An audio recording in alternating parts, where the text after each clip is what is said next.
Eh, Selamat Assalamualaikum, selamat siang untuk Bapak Ibu dokter sekalian. Perkenalkan, saya Dr. Thomas dari Rumah Sakit Angkat Darmais.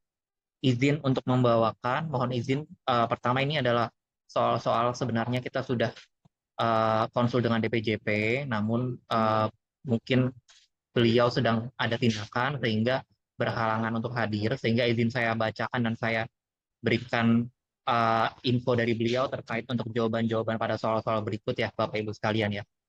Kurang lebih akan ada 5 soal yang akan dibawakan. Yang pertama soal untuk kasus pediatri. Eh, ini di sini soal pertama. Soal pertama adalah pasien anak perempuan berusia 1 tahun dibawa orang tua ini ke IGD puskesmas atau ke IGD rumah sakit dengan keluhan mata anak terlihat juling sejak 2 minggu terakhir. Kemudian info dari orang tua, mata kanan tampak putih atau bersinar saat difoto. Kemudian disebutkan tidak ada riwayat demam, mual, muntah, batuk, pilek, tidak ada, riwayat trauma juga tidak ada. Tanda vita dalam batas normal, berat badan 10 kg. Dari hasil pemeriksaan, ternyata mata kanan tampak pupil putih atau leukokaria, refleks cahaya merah negatif dan pusat visus sulit dievaluasi. Untuk mata kiri normal, refleks merah positif. Untuk dugaan diagnosis yang tepat adalah di sini ada pilihan katarak kongenital, retinoblastoma mata kanan, endophthalmitis, kemudian retinopati of prematurity. Untuk nomor satu, jawaban yang tepat adalah retinoblastoma. Karena untuk katarak kongenital biasanya diketahui sejak anak baru lahir, biasanya sudah ketahuan karena kongenital. Untuk endoftalmitis pada pasien tidak terdapat riwayat demam, sehingga pilihan ini bisa disingkirkan. Begitu juga untuk retinopati of prematurity, pada kasus tidak disebutkan riwayat dari ibu melahirkan prematur. Dan kemudian untuk gejala dari leukokoria sendiri merupakan gejala yang patognomonis untuk retinoblastoma mata kanan. Di sini info tambahan dari dokter spesialis anak kahom kami bahwa perlu dipertimbangkan uh, usia anak ketika kejadian didiagnosis. Artinya untuk usia di waktu tahun biasanya itu masih berupa mata juling dan leukokoria. Sedangkan misalkan sudah di atas 1 tahun sampai 2 tahun biasanya sudah jelas itu tampak dengan penonjolan bola mata. Kemudian tata laksana segera yang tepat adalah untuk kasus retinoblastoma diharapkan itu untuk segera dirujuk. Jadi jawabannya yang C. Karena terapinya itu terutama untuk simptomatik suportif. Jadi sebenarnya tidak perlu ada pemberian antibiotik topikal maupun steroid ataupun CT scan fototorak terlebih dahulu untuk screening metastasis. Sehingga sebaiknya jika diketemukan kecurigaan untuk uh, retinoblastoma, silakan segera dirujuk, ditujukan kepada dokter spesialis mata, sekaligus dokter spesialis anak, subspesialis hematologi onkologi, sehingga tata laksananya bisa berlangsung dengan keduanya secara simultan. Untuk jawaban nomor 3, alasan medis perlu dirujuk adalah yaitu yang C tadi, penanganan retinoblastoma secara multidisiplin. Adapun upaya tersebut termasuk dalam kebutuhan, untuk jawaban ini sebenarnya ketiganya bisa, tapi lebih terutama kepada jawaban yang C atau jawaban terapi dari retinoblastoma. Untuk soal kedua, di sini pasien laki-laki berusia 47 tahun datang dengan keluhan sesak nafas dan batuk, demam disangkal, mual muntah disangkal, sesak memberat sejak 3 hari terakhir. Sebelumnya pasien ini sudah terdiagnosis tumor mediastinum sejak 6 bulan terakhir dengan tanda vital sudah dijelaskan. Yang bermasalah di sini adalah respiratory rate 26, saturasi oksigen di 91% room air. Dari pemeriksaan fisik didapatkan kesadaran CM, tampak lengan kanan bengkak, tampak leher dan wajah bengkak dan kemerahan. Dari pemeriksaan toraks juga vaskular kanan kesan menurun, bronki dan wheezing tidak ada. Dugaan diagnosis yang tepat adalah untuk kasus ini adalah kasus yang patognomonis untuk sindrom vena cava superior, di mana ditemukan ada diagnosis sebelumnya dengan tumor mediastinum, kemudian pasien dengan kondisi sesak, ditambah lagi bengkak pada ekstremitas yang sesuai dengan daerah tumornya. Kemudian tata laksana segera yang paling tepat adalah uh, pada pasien ini tata laksana segera itu adalah pemberian oksigen, kemudian posisi kepala lebih tinggi serta kortikosteroid intravena. Pilihannya biasanya kalau di rumah sakit pemberiannya ke arah methylprednisolon. Tapi kembali lagi tergantung nanti dari pilihan DPJP dokter spesialis paru di masing-masing center. Untuk alasan medis segera rujuk, uh, untuk ini adalah uh, jawabannya ada A, untuk mengurangi kompresi vaskular akibat massa tumor. Terutama biasanya ditujukan untuk dilakukan radioterapi sito untuk pada pasien SPKS. Sedangkan alasan untuk rujuk itu adalah tindak untuk terapi. Terapinya sekaligus dari pemberian kortikosteroid sama sekaligus untuk radioterapi untuk SPKS-nya. Izin soal kelima, dok. Pada pasien perempuan, keluhan nyeri pada benjolan payudara kiri, nyeri dialami sejak 1 bulan terakhir, semakin nyeri tidak tertahankan memberat sejak 5 hari terakhir. Ini dikatakan OS sudah berobat ke puskesmas, mendapatkan terapi asam efenamat dan paracetamol. Namun nyerinya dari skala 0 sampai 10 adalah skala 9. Nyeri terus-menerus berdenyut serta tidak membaik dengan obat pereda nyeri yang sudah diberikan. Untuk demam, batuk, pilek, mual, muntah disangkal, hemodinamik diketahui tensi agak tinggi 150/90, takikardi 110, RR di 22, saturasi masih baik. Pemeriksaan fisik, kesadaran komposmentis, kemudian disebutkan tampak payudara kiri lebih besar, kulit edema, areola retraksi, kemudian teraba massa keras irreguler kurang lebih 6 cm. Dugaan diagnosis yang tepat di sini pada pasien Dok, gejala-gejalanya dok, sudah Dokter mengarah. Thomas, Iya dok, dok, iya dok, dok, iya, tes, dok. halo, Nah, iya, untuk yang ini kita boleh nanya dulu nggak ke peserta dok, kira-kira mereka eh, apa milih apa nih diagnosis yang oke tepat? oke siap, Bisa boleh boleh ditanyakan boleh gitu Bu, dulu dok. Minta mereka menulis di chatnya. Kira-kira apa nih Bapak Ibu dengan boleh soal ini? Bapak Ibu dokter. Dugaan diagnosis yang tepat Untuk apa soal gitu. ini Silakan ya dok. Boleh begitu ya kira-kira dok?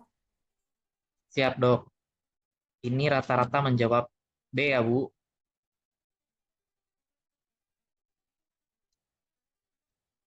Oke baik, siap, setuju. Eh, untuk diagnosis yang tepat pada kasus ini itu adalah nyeri kanker pada kanker payudara. Jadi karena sudah eh, jelas pada pemeriksaan fisik ya, ada tanda-tanda kanker, kemudian nyerinya juga disebut skalanya di 9 dari 10, begitu. Jadi sesuai dengan jawaban para dokter sekalian, mayoritas menjawab B. Untuk nomor 2 mungkin dokter ada nomor 2, oke, oke. Nomor 2 tata laksana segera yang paling tepat.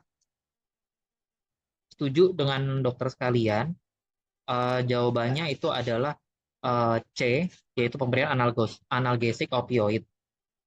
Jadi karena yang kita diagnosis adalah nyeri kanker, sedangkan pasien sudah diberikan paracetamol dan efenamat, namun tidak perbaikan, sehingga untuk jawaban A itu bisa kita singkirkan. Kemudian untuk jawaban B, karena ini pasiennya tidak tampak ada tanda-tanda infeksi, sehingga tidak mengarah ke jawaban B, serta yang jawaban D aspirasi ini karena memang bukan kasus kista sehingga tidak diberikan aspirasi kista segera. Untuk pemberian analgesik opioid, ini ada pesan dari dokter anestesi konsultan nyeri kami. Di sini pemberian analgesik opioid mohon tetap memperhitungkan untuk step ladder dari nyeri.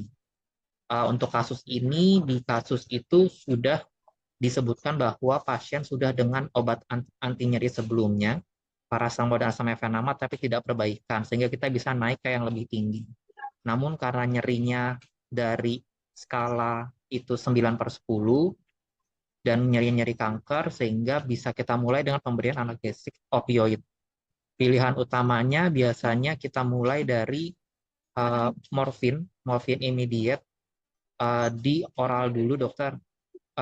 Bisa mungkin mulai dari dosis kecil dulu sambil dimonitor kondisi.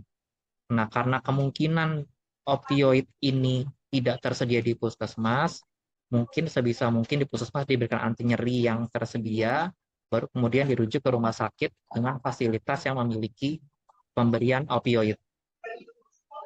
Begitu, dok. Untuk nomor 3, boleh mungkin jawabannya dokter, alasan medis.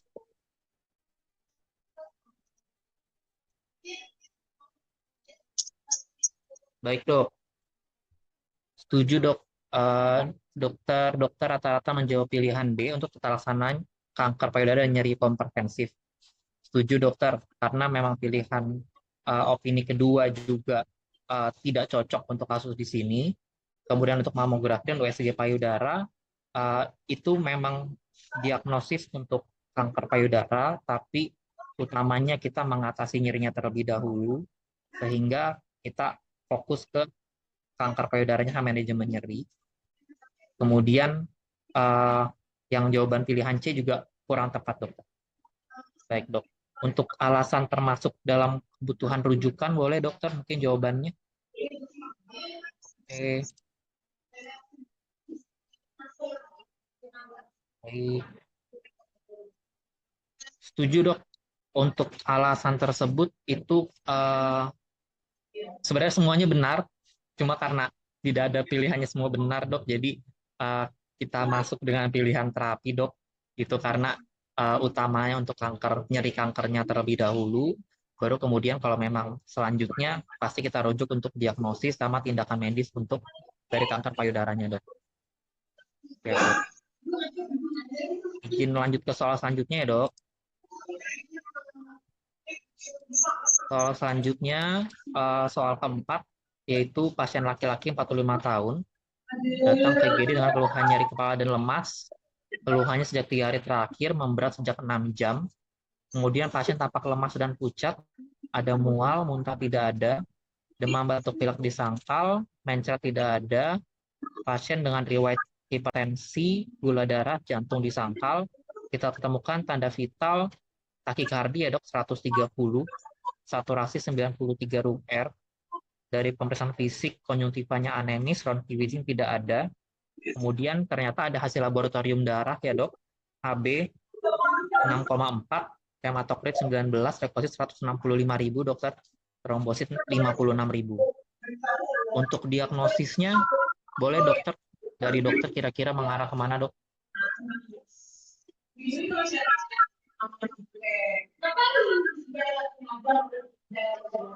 Baik, dok, siap, dok. Setuju, dokter, dengan pilihan A. Uh, ini pilihannya adalah leukemia akut, anemia aplastik, ITP maupun sepsis. Untuk jawaban yang benar adalah leukemia akut dengan hiperleukositosis, di mana leukositnya di atas 100.000 untuk dewasa atau 50.000 jika untuk pasien pediatri. Untuk anemia aplastik di sini yang leukositnya tidak turun ya, dok. Jadi biasanya anemia aplastik terjadi pansitopeni, sedangkan leukosit di sini sangat tinggi. Untuk trombosit, untuk ITP juga, ITP itu biasanya hanya trombositnya saja yang turun, dok. Jadi di sini ternyata ada bisitopeni, jadi tidak cocok juga. Kemudian untuk sepsis, pada pasien ini tidak didapatkan keluhan demam dan tidak ada tanda-tanda infeksi, sehingga kita tidak bisa mengarahkan juga ke sepsis. Untuk jawaban nomor 2, dok, tata laksana segera yang tepat, boleh dijawab, dok, dibantu dijawab.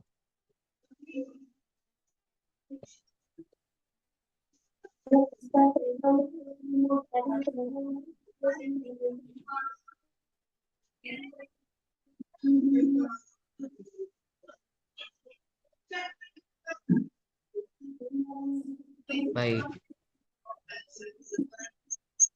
Oke, dok. Siap, dok.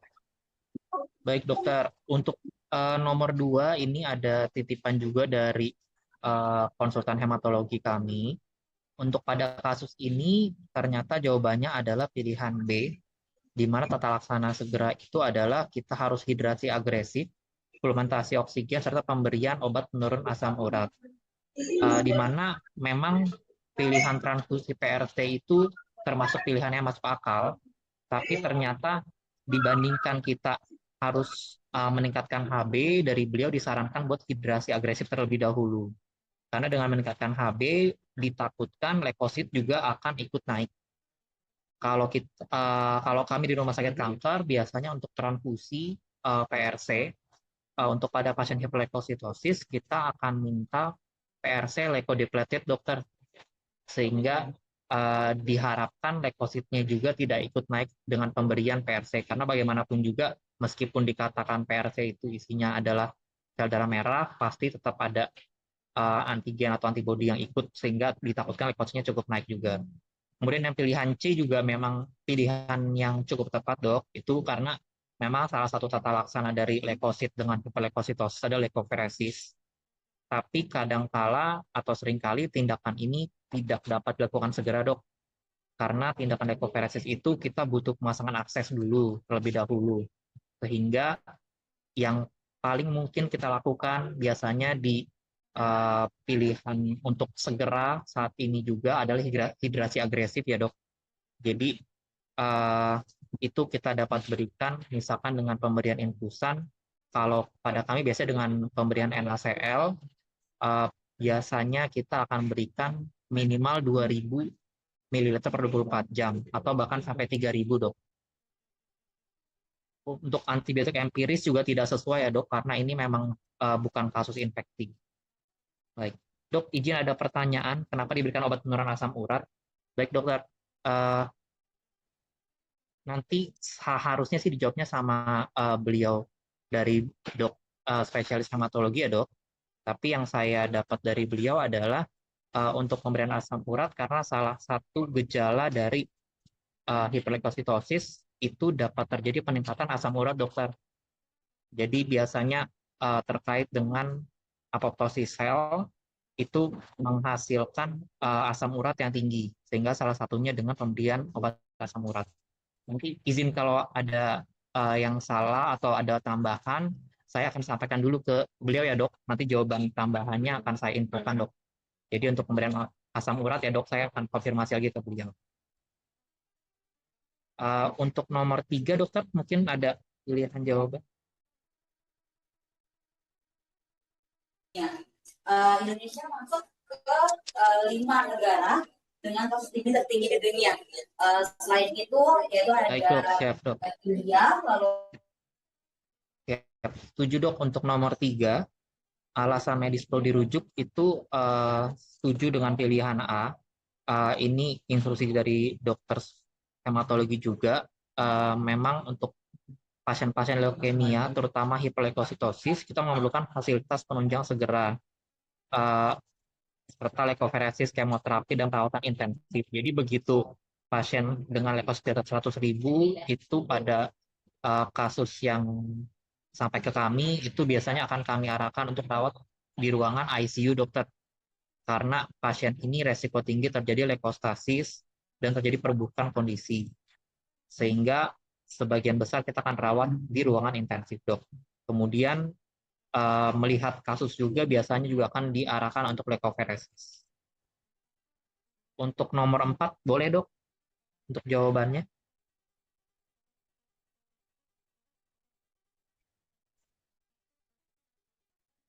Siap, dok.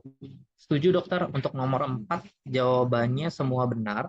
Jadi untuk kasus ini, selain terapi yang sudah disebutkan tadi atau mengarah ke kemoterapi leukoferesis, dibutuhkan juga, ya, upaya diagnosis tindakan medis, dok. Ini dari spesialis hematologi kami diberikan catatan khusus bahwa memang untuk kasus leukemia ini adalah termasuk kasus sulit, dokter, sehingga butuh tata laksana multimodalitas dan multidisiplin, dok. Terkait misalkan pasien diperlukan juga buat BMP atau bahkan diperlukan langsung untuk kemoterapi terkait hiperleukositosisnya, dok, bukan terkait leukeminya. Untuk leukositnya dulu diturunkan dengan kemoterapi, dok. Baik, dok. Nanti izin yang pertanyaan tadi saya sampaikan dulu ke dokter hematologi ya, dok. Soal selanjutnya, dokter, soal kelima. Ini perempuan berusia 45 tahun, di antara suami datang ke UGD dengan perdarahan dari jalan lahir, dok. Keluhan sudah 3 hari, bergumpal-gumpal, ganti pampers kurang lebih 5 kali per hari. Pasien tampak lemas dan riwayat terdiagnosis kanker serviks, dok, di 6 bulan terakhir. Tanda vital dengan tensi 60/40, takikardis 144, dok, saturasi masih bagus. Pasien masih kompos mentis, penyuntifa anemis, frankiwisin tidak ada, dok. Baik, dok. Untuk nomor 1 boleh, dok, jawabannya, dok.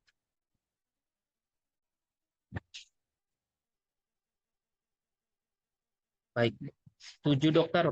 Banyak yang pilih jawaban B, saya juga setuju.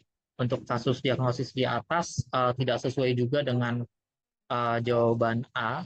Kemudian jawaban C juga tidak diketahui, juga ada demam. Kemudian trauma jalan lahir juga tidak ada riwayatnya, dok. Jadi memang shock hipovolemik akibat perdarahan kanker serviks, dok. Untuk nomor 2, dok.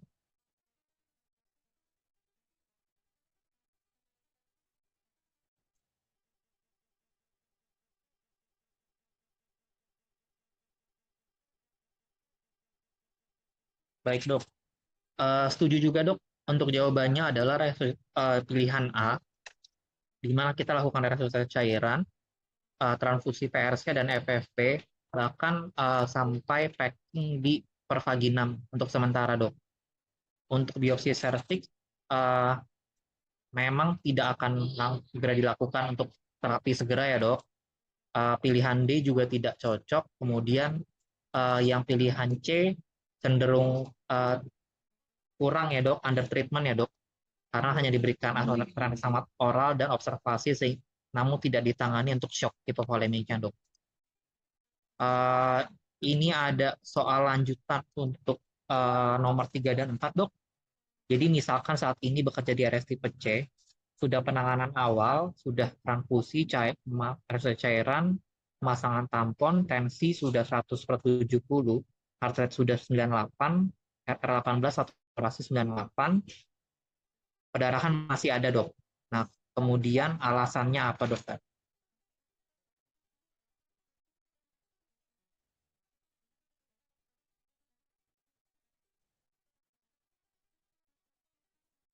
Siap, dok. Setuju juga, dok. Untuk jawaban poin nomor 3, kami sudah konsultasikan ke dokter ginekologi onkologi kami. Jadi untuk pasien ini, yang pertama harus segera adalah penata laksanaan shocknya. Jika shocknya sudah teratasi, dilakukan penata laksanaan awal, diharapkan untuk segera dirujuk. Jadi dirujuknya bukan dalam kondisi shock ya, dok. Izin ditangani dulu shocknya di FKTP maupun di rumah sakit terdekat, karena penata laksanaan shock harusnya di rumah sakit terdekat itu bisa, dok. Jadi tidak harus ke rumah sakit untuk khusus kanker. Setelah itu baru kemudian dirujuk untuk tata laksana definitif untuk perdarahan kankernya, dok. Biasanya pada rumah sakit kami itu kalau memang tidak tertangani dengan obat-obatan atau dinilai perdarahannya sangat masif, biasanya kita akan mulai dengan radioterapi atau radiasi di daerah serviks, dok. Jadi radiasi hemostasis untuk mengatasi perdarahannya. Untuk biopsi itu mungkin belakangan ya, dok, atau biopsi ulang tergantung dari dokter gin onkonya, sehingga pilihan B tidak tepat. Pilihan C juga bukan isolasi, tidak butuh isolasi, dokter. Kemudian pilihan D juga pasien melakukan observasi ketat itu juga tidak tepat untuk soal di atas, dok. Untuk nomor 4, dok, mungkin boleh nomor 4.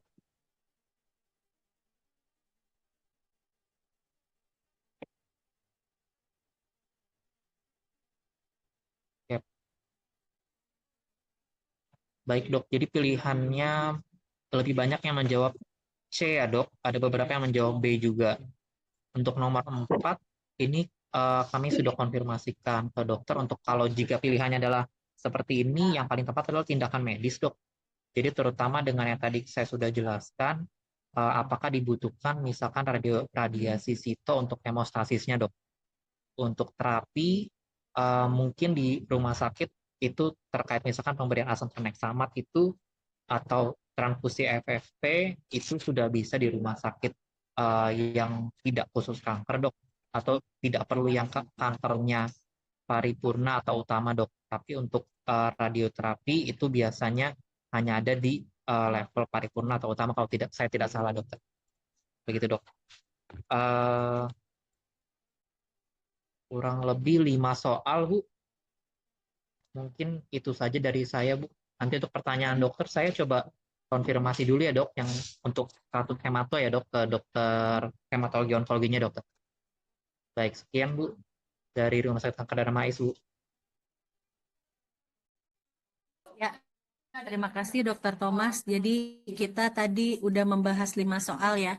Bapak Ibu ada yang mau ditanyakan yang tertinggal? Atau sudah cukup tadi dari pas interaksi ya? Tadi ada pertanyaan di luar pertanyaan kita ya, Dok, tentang penggunaan anti asam urat ya.